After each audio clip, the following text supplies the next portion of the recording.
Good morning, everyone. Here we are, Judy. Hello. Hi, Judy. It's me, Dana. We're together We're again. together again. This is Reading Between the Years. Good to see you Oh, all again. it's been a And couple of weeks. We've been busy. It's summertime, as we all know. So, yes, yeah, sorry we've missed a couple, but we're back, we're back ready to and roll. ready to roll. Our favorite phrase. But first of all, Dana, let's see your mug. My mug. So today, this says Serenity Village. This is a beautiful, one of the few swag gifts that I really enjoy. Serenity Village is a local compassion home that I'm on the board of which I am on the board. There we go. Uh, it is a place for peace, basically. It's a place for people who are already signed up on hospice to come and be at the end of their lives so their family can go back to being their family and not having to care for them in their home or in a facility. So it's a brand new thing. My fellow board members have been trying to get this up and running for 15 years, and we finally did it this year. So this is Wow. board swag for Serenity Village here in Hastings. What a great thing. Yeah, it's And an pretty. accomplishment, you guys. Yeah, I feel the people that have attached themselves to that for 15 years, they were all set and ready to go. And then COVID hit, and then everything got expensive, and they needed another 2 million. They had raised 2 million, they needed another 2 million. And so had to pull that off, and they had land donated, and that didn't stop. Yeah, it was a big mess. But now we actually turned an old large vet clinic into a 6-room compassion home. Excuse me. That's amazing. Yeah. And if for people who don't know, Dana has a lot of experience with hospice as a nurse, right? Yeah. Yeah, I have some, and then some as a human as well. But all of my parents were on hospice as well. So Yeah. yeah, it's a very big accomplishment. It took us a while for people to understand what we are, but I think we've had at least one guest in the house, I think, for the last 3 months, which is great. So that Yeah. counts. Yeah. Wow. It'll Yay. unfortunately we'll be busy as hospice is, but it's sure Yeah. a lot better than it's a great way to, there is such a thing as a good death, and hospice is definitely Mhm. something that facilitates that. So I'm excited to be a part of it. So anyway, Wow. that's my mug. Amazing accomplishment. Yay. Yay. Serenity Village, right? Mhm. Nice swag. I Yes, don't get a very lot good of swag. swag since I'm self-employed. There you go, another And another con for being self-employed. that's right. And we might talk about that today. But my mug has this mug. This I ran across this. Some of you might recognize it's probably Hobby Lobby. But I found it like half off right before Christmas, and I love it because pine trees are my thing. I don't Mm. know why. And I bought 4 of them, 2 of them to keep and 2 of them to give to our daughter's godmother because she loves them as well. So, yeah, I don't have any story with this like yours, man. Just it, you know what? I think it's more valuable or more telling to actually buy something that you personally like as opposed to all of our mugs that we have because it is swag or because of something Mhm. like that. So you have that's amazing. And yeah, my husband says I have way too many mugs, so Yeah.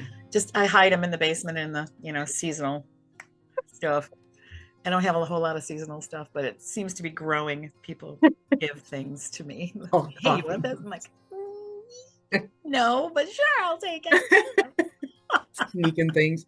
You're a hoarder in training. Oh my gosh, no, no, no. But then again, I do have to explain this Maybe. is my craft room that has turned Yeah. into the junk room over here behind me. And this is Yeah. systematically being taken care of. Well, I can't say anything because you look at behind me, that's a painting that my mom did. The plate above was my grandmother's. She collected plates. That's a plate from China. So, and the other painting that's here, if you can see it, is parents had that in their home when they were alive. So it's like, yeah, I'm Yeah, doing the same thing, right? It's it's like, heritage. you can't, I Yeah, can't get rid of it. I have a yeah. painting over there that was over my dad's parents in his family home forever. It's poppies. It's beautiful. And you look at all the old, perfectly square photos, and behind the couch, and they had a Mhm. silver tinsel Christmas tree is that poppy picture. And it's like, it will Oh, never leave my home. wow. I almost want to go through though and write why I still have some of these things for my kids because they don't Yep, give two hoots. You know what I mean? yep.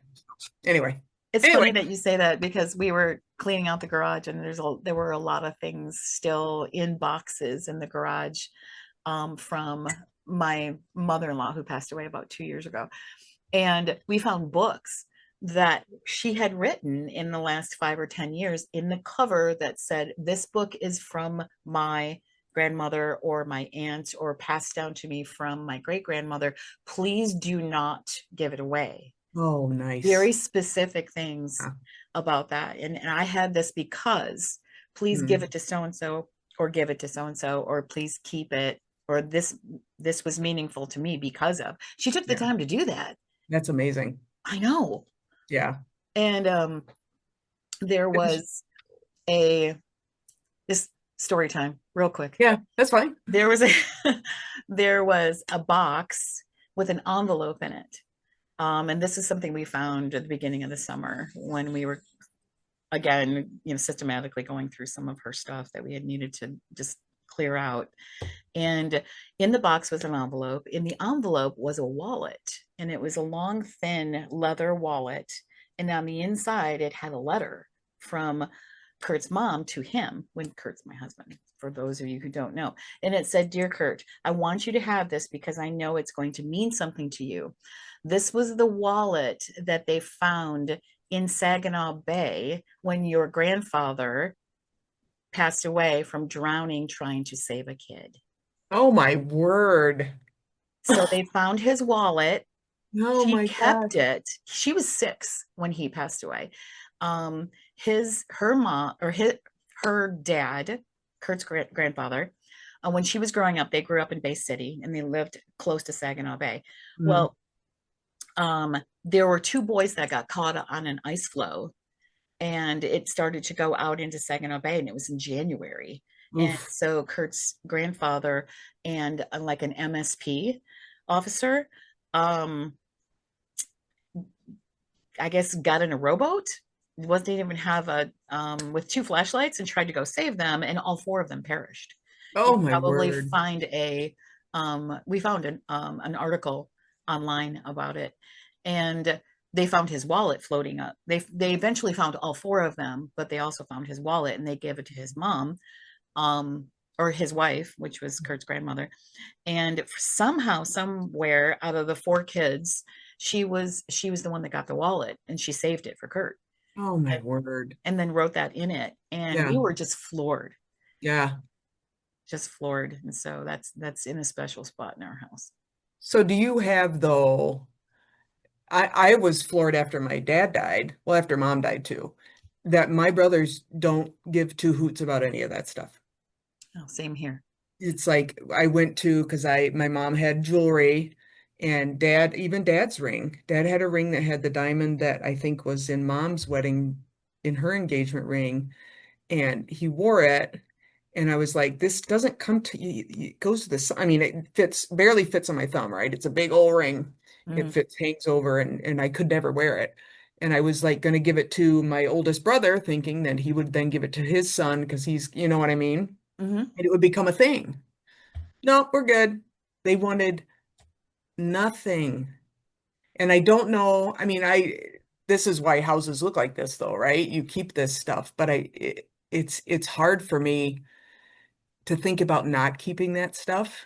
hmm But it's interesting when you have such different ideas of the importance of that kind of stuff within the family. I mean, that's why my whole basement is full of generations of stuff because my brothers don't care about it. hmm But to Yeah. me, I don't know. That's why I think I'm going to be very intentional in keeping things that are important, labeling them like your mother-in-law did so that they know why it's important and then they can make the choice, but then get rid of the other stuff that I'm keeping for I mean, I have like a book over there on making sailboats because when I was a little girl, my dad made a sailboat. It's like the book means nothing to anybody, has nothing to do with anything, but I kept it because that's a memory of me with my father, you know? He built a sailboat. Yeah, just a little sailboat because we lived on a lake and he had a book on how to do it. And it's just so silly the things that you attach to and you want to hold on to. It's just bizarre. Yeah, yeah, we But experienced a lot of that. Yeah, when I think we're in the same boat because my brothers-in-law didn't want to have anything to do with most of the, you know, items that they kept, or my mother-in-law kept, because my father-in-law passed away before she did. And we're learning going through it slowly, what actually means something to us and stuff that doesn't really. Yeah. Like, do you want to keep the book? Yeah, but do I want to keep the memory of the book, or like your book? Yeah. But you still have the book, right? Yeah. And I've got to go through and I did a big purging. I couldn't when we cleared out their home because my dad died and then his wife died suddenly, 3-week turnaround. And I had a hard time just getting rid of books. Family of educators, you don't get rid of books. Right, So right. eventually I found out the Goodwill takes them. Hallelujah. Um, but I just grabbed every book I could find. So I've done one big purging, but I need to do another one because I think, the memory isn't the book, but if you don't have the book, will you remember the memory? That's what we're scared of. Yeah, Yeah. Take a because picture of the book especially, and then, like furniture. yeah. There was a lot of furniture, rugs, lamps, and stuff that came out of Kurt's folks' house when she moved to an apartment. And a lot of it went to the mission, Mm, store. A lot of it we rescued out of a dumpster, mm, because all the other siblings were just, nope, that has to go, go, go, go, just clean it out, yeah, clean it out, clean it out. I understand that concept. I mean, it's Swedish death cleaning. If you've ever seen that show, yeah. Swedish death cleaning, that's fine. But, to do that, to go from 1 to 10, or Mm, actually 10 to 1, yeah, and not, you know, process it, is what really hurt his mom. yeah. And to, no, I shouldn't say to this day because she passed away, but up until the last 2 years that she was with us, she kept asking, hey, and this had nothing to do with dementia or anything. She wanted to know where some of her things went. And she'd Absolutely. wake up one day and say, and totally coherent, hey, Judy, or even call me, do you know what happened to so and so? Wow. Like my bundle of letters that I got from dad in college. And we Mm, kept them. So I told her, yeah, we have them. Don't worry about it. We have them. And if you want them back, I'll bring them so we can read them or whatever. sure. And she said, no, that's okay. You keep them. I just wanted to know if they got thrown out or something. I'm like, okay. And it was just constant. But then if should our expectation be from our kids? I mean, is her expectation that you would keep them? Like, I would think so, because I think she would want them to mean something to someone. And it's funny you bring that up, because what are our expectations for our kids? What do we want to hold on to? One or two little things Yeah, that we want to pass down to our kids or grandkids, so yeah, they know us, they don't forget us. And yeah, I mean, it all just gets whittled down into so yeah. little. I'm sitting at the table that was a wedding present for my parents when they got married, is still our Wow. dining room table. So that's 50, Dyke was born 58, 56, 57. And I have one spoon from my mom's original China. So every time I grab that spoon, but it's so silly. It's so silly. And I worry in my family because I only have granddaughters. So I have, We're and the we talked about, opposite. yeah, oh, it's like, but there's generations of lace and silver and stuff that would be part of the girl side of things. Layla's, what the heck? My Yeah. oldest granddaughter's 10. She doesn't care about this stuff. So I have to, I've wrestled with it every winter. That's a good winter project, right? Here Oh, in yeah. Michigan, we always have winter projects. And typically there's an area under the stairs downstairs that's full of china. And we've talked about, I'm going to put that into rotation here to use it. Hmm. And you go to all the little antique stores and they're chock full of, these old style of dishes, the old Corningware and the lace and and nobody wants it. Nobody knows what to do with it. Lots of lace, Like lots lots of of lace. Battenberg lace. Yeah, lots and lots of lace and I have a bunch of crystal down there and selling it almost feels worse than giving it away. You know Yeah. what I mean? Because to profit from it. But I remember being with my grandmother when she has this crystal. What was the name of it? I can't even remember. When we lived in England, she was going around trying to find it. And it's a special crystal that has the thumbprint pattern on it. So it's got it looks like a thumbprint because Oh, it's yeah, just a yeah. round oval. What is the name of that crystal? Anyway, just that was her thing. She wanted to get a whole set. So of course, then she dies and we have it. And it's like that fits nowhere in anyone's world anymore. Hmm. and there's so much of it. It's like Yeah. I almost want to do a big box and say, open this in 20, what would it be? Yeah. 50 and see if it has some There- value. It's a good idea. Do a memory box. Mm.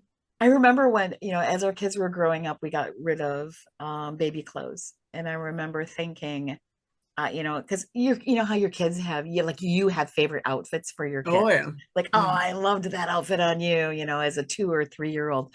I kept one dress from each one of my girls, and Mm. then our son's Boy Scout shirt that Nice. had all the stuff on it. That's all Yeah. I have from their childhood, besides um, stuff that's still in our basement, because I think we've got one like under the bed size container with the wheels on it. One Mm. of those that has all the refrigerator projects from Art elementary and stuff. school. Yeah. That's it. There's probably maybe 2 dozen sheets of paper in there. That's it. Yeah. That's all we have from their childhood. So do I pass that on? Well, and Like, that's what I oh, here, you did. don't have a girl, but you Yeah. want this dress, you Yeah. know, that it I, doesn't mean anything to them because they're not going to have girls. yeah. What do I do with it? Do I I throw it gave all away? Do I the, give it away? yeah. No, you hold on to it and Yeah. make it their problem. Make it their bro. Well, I gave the other, about 2 years ago, I gave my kids their Christmas ornaments that they made from school. Like you said, the stuff, the refrigerator stuff. Yep. I gave them all their Christmas ornaments that they made going through middle school, high I school, need to do grade that. school. Yeah. And so it's not, Yep. it's not here anymore. And I think I'll probably have a more productive winter session when I go through and clean some of this stuff off. But it's hard though, because when you think about legacy, so this kind of, we were talking earlier, Judy and I had an hour-long conversation before we started this today. I had to catch up. We found a Zoom subscription that has a full, you're not limited to the hour or the 40 minutes. But talking about as you age or as you go through your career and you go through your life about how your idea of your legacy, what you're looking to be, what you're looking to leave behind, how people see you changes. When you work for somebody else, even though you're working for somebody else's mission, you still are seen by tasks that you complete. You're judged by how soon you get things done or how much effect you have or that kind of thing working for somebody else. And I think Judy and I have both found as we've gotten older, and I just recently found it, Judy's an overachiever. She's been doing this for a while, that I'm not, I don't really care about working for other people anymore, which kind of Anymore. stinks. Yeah, Yeah. I have to do it for another 2 years. I guess I don't have to, but I'm planning on it if I can pull my head out of my keister and get a better attitude about it all. But no promises. But just how that doesn't matter as much. You get such a different sense of achievement when you're doing it for yourself, like you were talking about earlier with your business. Making decisions Yeah. and schedules that only affect you. I mean, obviously, I tutor for those who don't know, but making decisions, I guess I shouldn't say only affect you because it does affect students, but you're still your own boss. Yeah. I don't have to punch in. When I punch in, it's my decision. Yeah. And I know that sounds kind of derogatory about the punch in thing, but yeah, I love it. Yeah. But I think too, There's pros it's, and cons though. oh, absolutely. Because we all know if anybody's owned their own business or done anything on their own, you know that the world is set up to make that an almost punitive process for you to be able to do this kind of Mhm. stuff, dealing with licenses and all that kind of stuff. But it's just so you feel like I don't have to prove anything to anybody else. You're right. It's like used You to don't get even have to nervous prove anything going. to yourself.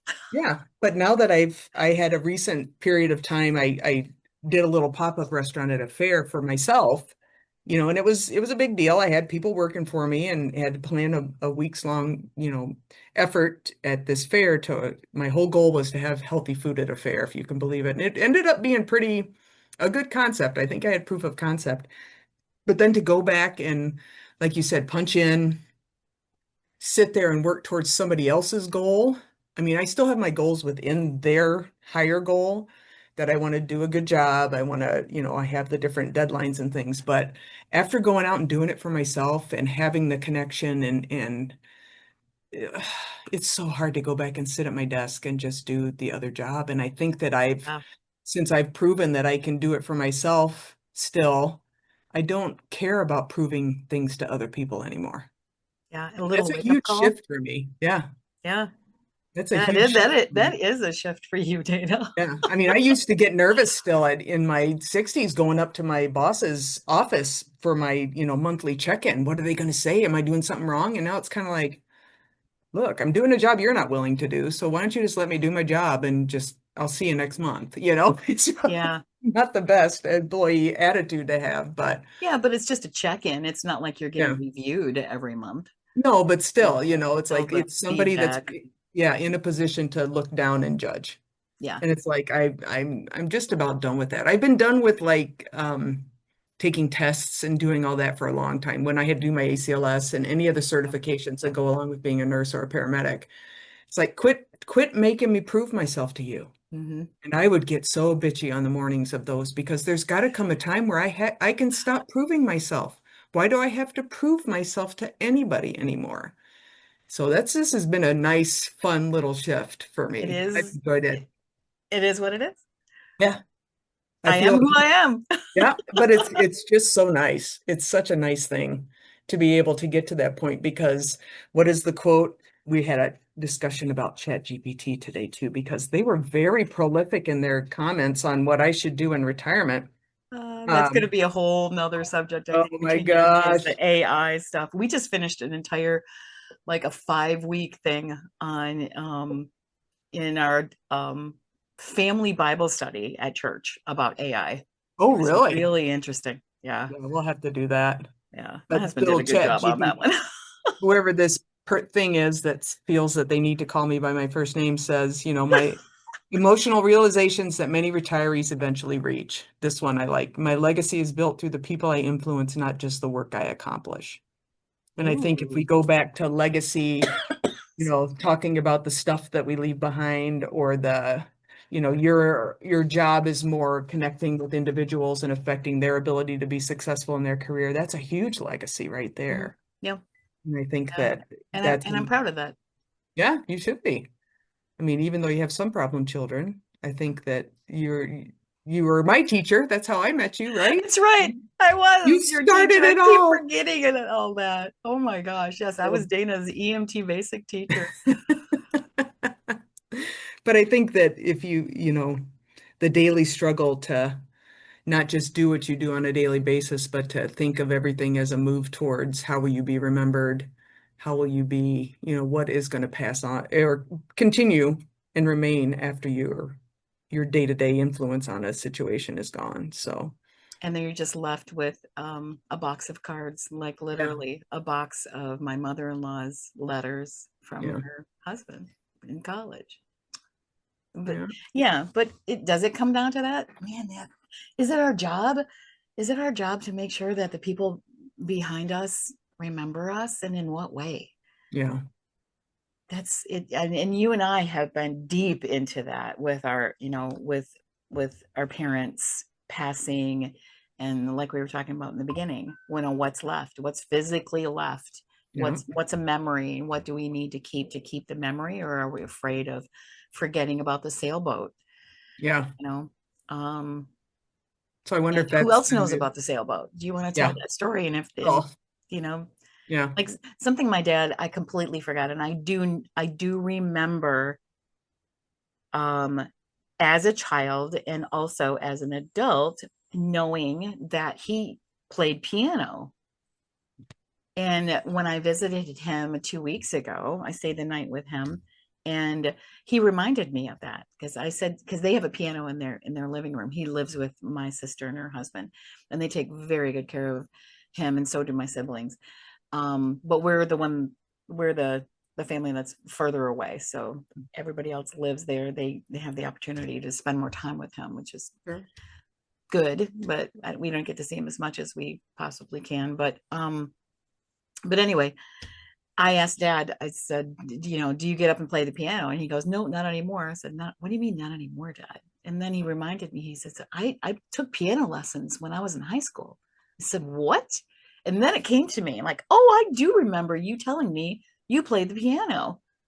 He actually, it wasn't even his mother. In fact, no, it wasn't high school. I take that back. It was like between the ages of 8 and 10, I think, when he took piano. And he instigated this completely himself. He went to the choir director at the local Baptist church and Mhm. asked her to play, to teach him how to play piano. And I said, was that a girl thing, Dad? Like, did you just want to impress girls? And he said, no, I truly wanted to know how to play the piano. Huh. And to this day, because my father is a hardcore retired farmer slash fire chief, it didn't fit the Doesn't narrative fit. in my Yeah. head, you know. But it made me wonder, and it's making me wonder again, do my kids know he played the piano? Yeah. He can't now because he's 94. Yeah. And does he want to? No, he chooses Yeah. not to. If he could, he might be able to do it, but he chooses not to. But do his grandkids, do all the other grandkids? Because I think we have, geez, how many grandkids? We have 16, 17, 18 grandkids and a bunch of great grandkids. Do they Yeah. know that your great grandfather played the piano? Yeah. Is it important? I don't know. To me, it is, Yeah. because I think it's impressive. Yeah. It gives a whole nother Oh, absolutely. realm of understanding of my father when he was 8 or 9 or 10 years old. It's like, you played What the an piano. interesting thing. Yeah. It's just not him. It's the way I know him, Yeah. you know. But Yeah. When Dad had had his stroke, I found a book up in Traverse City when we were up there, and it was a little kind of a conversations to have with your family members. oh yeah, Yeah, and it was really cool. What were your first jobs? What job did you have in high school? Oh, I used to ride my bike down to the bakery, and he would decorate the cakes in the window, not the real cakes, but the cardboard cakes the that were cardboard cakes, he did. Yeah, it was like the display what cakes. random as all get out, but it was just stuff like you said, stuff I didn't know, and I'd known this man for 80 some years, right? Yeah, Or well, at least at that time 50 some years. But those more discussions that should be had.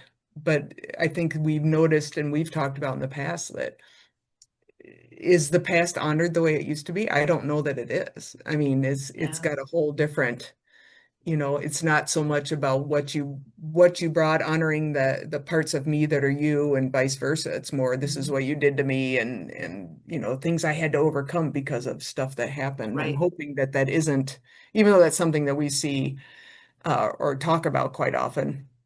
I'm hoping that's still not the majority of relationships that are out there. I'd like to choose to believe that there is, people that sit around and talk about grandpa and what he did and yeah. all that kind of stuff. Or if you still have the opportunity to talk with grandpa, Yeah. Because yeah. I said that to my granddaughter this morning. We saw a boat drove by on our way to the playground, and she's like, so and so has a boat like that. And I go, well, so did Big Papa, is what we called my dad. Big Papa and Sandy had one of those. They did. It's like, okay, she has no idea.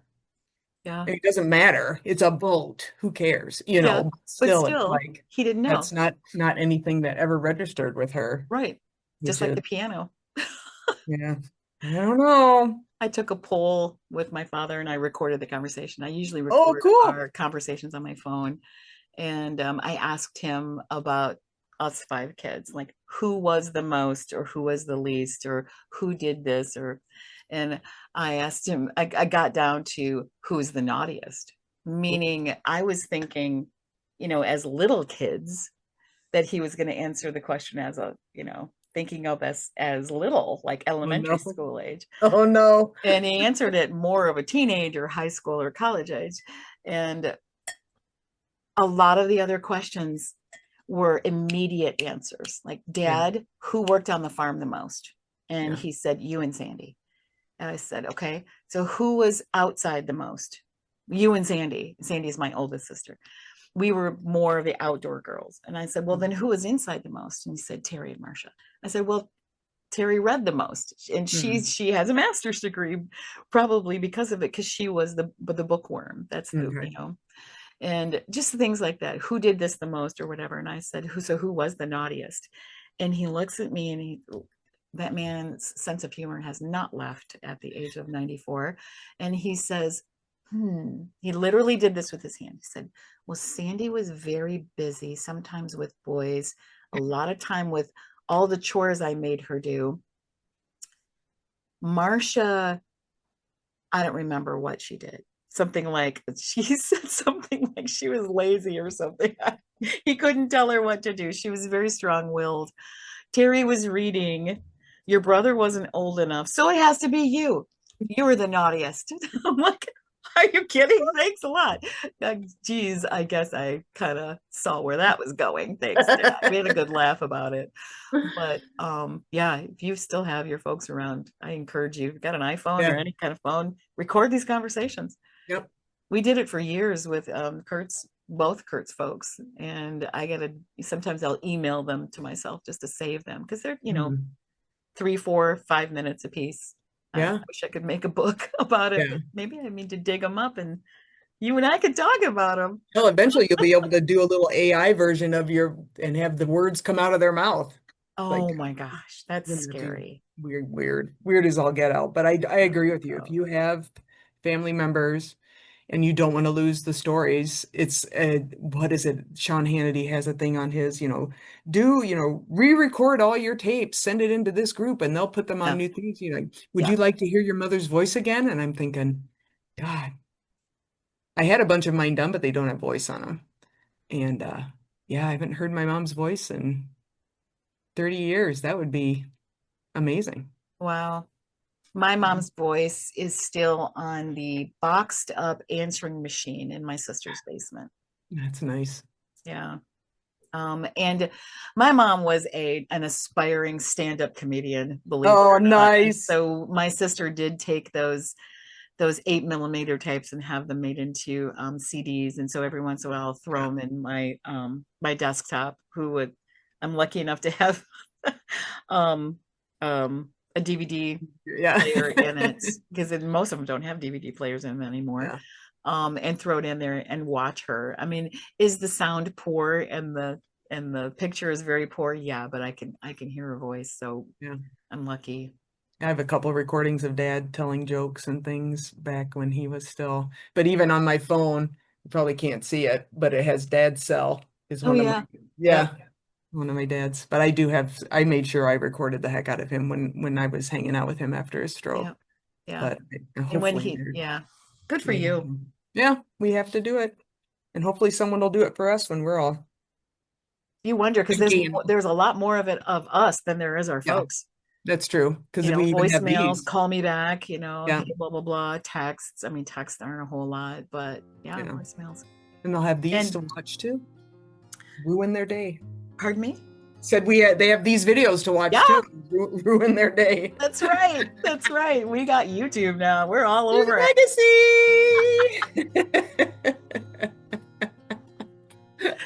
Oh man. 10 years from now, Liam's gonna say, "Did you know Nana made a podcast?" What? Oh my gosh, that's awesome.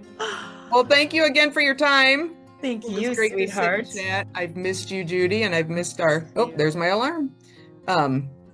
So thank you for your time. Thanks for joining us. Please feel free to download and watch all of these. We appreciate comments. We have had a good number of downloads and we appreciate that, but we would love some comments. We'd love to start conversations.